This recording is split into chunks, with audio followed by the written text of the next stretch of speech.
el anterior 11, había dado... Sí, pero el anterior había sido 8%, y ahora lo llevaron al 16%.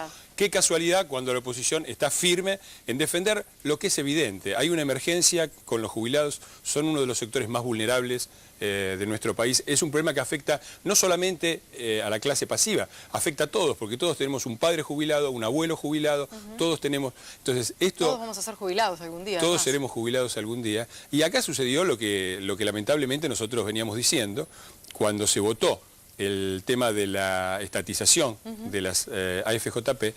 Nosotros dijimos, estatización, la jubilación tiene que ser estatal, ese es el proyecto de la coalición cívica y el ARI histórico, de ahí para adelante. Pero lo que no se puede convalidar es que le peguen un manotazo a las cajas de jubilados que hacía 14 años que ahorraban en las AFJP, y que hacía un año habían dicho que querían quedarse en las AFJP. Nosotros dijimos, estatización de acá para adelante sí, manotazo a las cajas no. Y dijimos manotazo a las cajas no por este motivo. Porque la plata del ANSES, que es la caja de los jubilados, se usa para cualquier cosa. Se ha utilizado para están los afiches en toda la ciudad, programa de computadoras, 3 millones de computadoras, ¿quién paga? La ANSES. Asignación universal por hijo, que nosotros decíamos que tenía que pagar el Estado, ¿quién paga? Paga la ANSES. Créditos a multinacionales, ¿quién paga? La ANSES. Anuncio de créditos hipotecarios, ¿quién paga? La ANSES. Pasó lo que nosotros decíamos, que se quedaron con la plata y la plata no va a los jubilados, y además dice que no tienen plata para los jubilados. El ministro de Economía, Amado Boudou, en el momento en que se lanzaron algunos de estos proyectos y estos planes que tenían que ver con la utilización del dinero del ANSES, decía que ese dinero va a volver, que no había ningún inconveniente en ese sentido. ¿Usted cree que va a volver y en qué plazo puede volver ese dinero? No, bueno, el dinero ya está. Hoy hay 150.000 millones en ese fondo que ellos se apropiaron. Y los tienen invertido con la misma composición que tenían las AFJP. Esto también hay que decirlo. Más del 60% en fondos, en bonos del Estado. Es decir, están financiando al Estado con la plata de los jubilados. Es decir, tomaron la plata que habían ahorrado los jubilados por 14 años y el 60%, igual que cuando estaban las demoníacas AFJP, que el gobierno nunca controló y después decía que estafaban a los jubilados, pero hacía 5 años que ellos estaban en el poder y deberían haber controlado que no lo hicieran. Ahora, toda esa plata que está puesta, el 60%, como era con las AFJP, en bonos del Estado, es una financiación. ¿Qué hacen los jubilados? Es decir, el sector más débil de la sociedad, al Estado, es decir, al resto de la sociedad. Si esa es la famosa redistribución de la riqueza, a mí me parece que más bien es la redistribución de la pobreza. Si se avanza, como le preguntaba, con este proyecto, el 82% móvil, ¿qué pasará con la ley de movilidad jubilatoria? ¿Seguirá vigente? ¿Tendrá otras características? ¿Caduca? No, la actualización jubilatoria hay que mantenerla. El proyecto original nuestro de la coalición cívica preveía un índice como el del gobierno, pero más generoso. Es decir, nosotros decimos, las jubilaciones tienen que depender solamente del salario, son un reemplazo del salario. Y la única variable de la que tienen que depender es del aumento de los salarios. Por eso proponíamos tomar en cuenta solamente un índice basado en el aumento de los salarios. El proyecto del gobierno, en cambio, ponía ese índice por un lado y por el otro lado consideraba la cantidad de afiliados que se sumaban al sistema y el aumento del superávit o no de las cajas. Es decir, ponía... Esa fórmula se armaba... Y de los dos tomaba el menor. Además de los dos elementos posibles, tomaba el menor.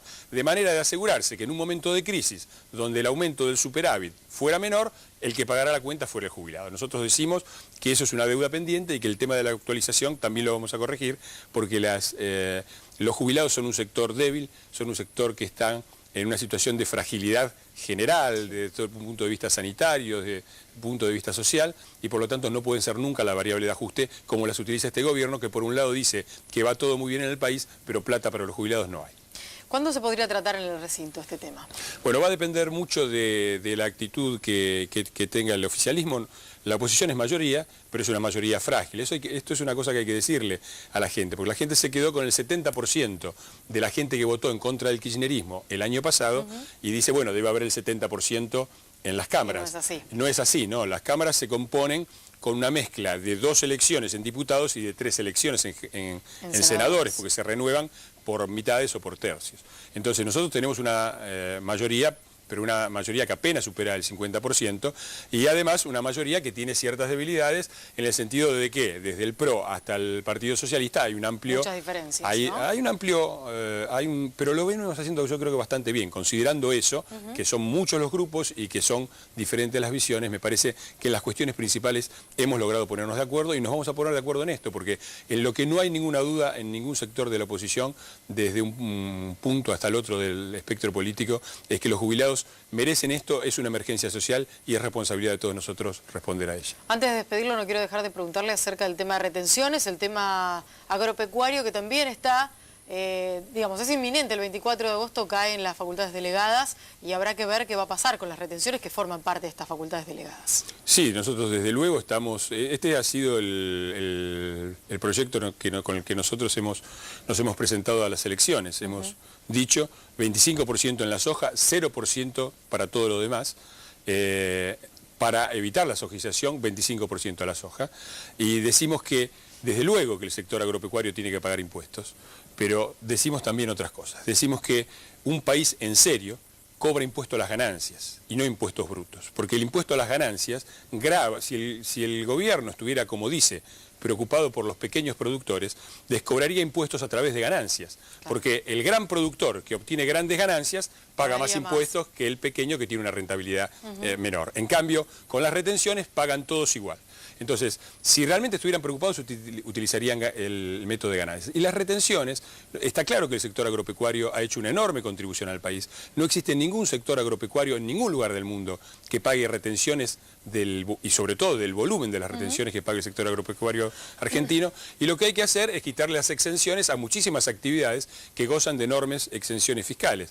6.000 millones de pesos de exenciones a la renta financiera y alrededor de 5.000 millones a minería y algunos regímenes de promoción industrial. Con eso solo alcanza para cubrir el impacto. Así que es mentira que intentamos desfinanciar. Lo que intentamos hacer es que los impuestos en el país los paguen todos los sectores productivos y uno solo no sea el que carga con todo el peso en nombre de los demás. Se viene un semestre con debates interesantes en el Congreso de la Nación y bueno, será también interesante que sean debates adultos los que se vengan, ¿no? Con oposición, con oficialismo, pero con posturas adultas como para que sea lo mejor para los argentinos. Esperamos que sí, haremos todo lo posible para que así sea. Gracias, diputado. Al contrario, gracias. Nosotros vamos a cambiar de tema ahora, nos ocupamos de uno de los delitos que ha tomado mayor relevancia en los últimos tiempos y tiene que ver con